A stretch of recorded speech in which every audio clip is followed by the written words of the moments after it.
Dans cette vidéo, je vous propose un exercice et sa correction pour revoir et approfondir la négation en anglais. Si vous n'avez pas regardé ma vidéo de cours à ce sujet, je vous invite à le faire. Avant de se lancer, voici un rappel des règles nécessaires pour réussir l'exercice.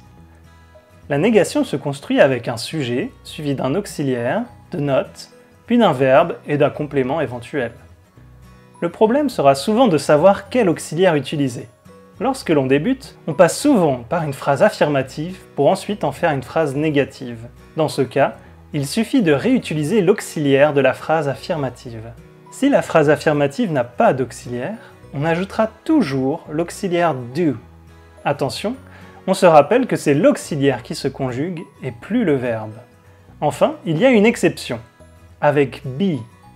Lorsqu'il est utilisé en tant que verbe et pas comme un auxiliaire, on construit alors la phrase négative avec un sujet, suivi de be, de not et d'un complément. Avec le verbe be, il n'y a pas besoin d'auxiliaire pour former la négation. Et on n'oublie pas de conjuguer be, le verbe être. Si vous trouvez ce rappel utile, prenez une seconde pour mettre un like. Merci. Maintenant, voici l'exercice. Transformez les phrases suivantes en phrases négatives. Mettez la vidéo en pause et prenez le temps de le faire. À présent, la correction expliquée. Pour les phrases Tom will go to the train station. She can speak 3 languages fluently. Et Mary has come home. Il y a un auxiliaire déjà visible. Will, can et has. Il suffit donc d'ajouter not après l'auxiliaire. Attention, si vous souhaitez utiliser la contraction, will not devient won't. Aussi, cannot s'écrit en un seul mot. Vous pouvez aussi choisir sa contraction, can't. Tom won't go to the train station. She cannot speak 3 languages fluently. Mary hasn't come home. Pour les phrases They took the bus to London. The fire started in the library. The bus stops on every single road.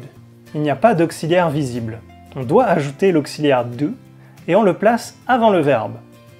Attention, on conjugue alors l'auxiliaire et plus le verbe. Do devient did au passé et à la troisième personne du singulier du présent, does. On n'oublie pas d'ajouter la négation. They didn't take the bus to London. The fire didn't start in the library.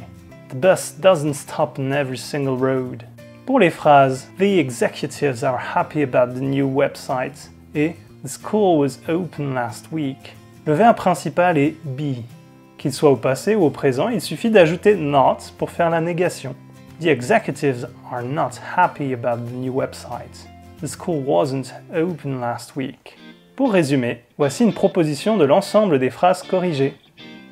N'hésitez pas à poser des questions dans le chat et abonnez-vous pour ne pas manquer mes autres vidéos. À bientôt!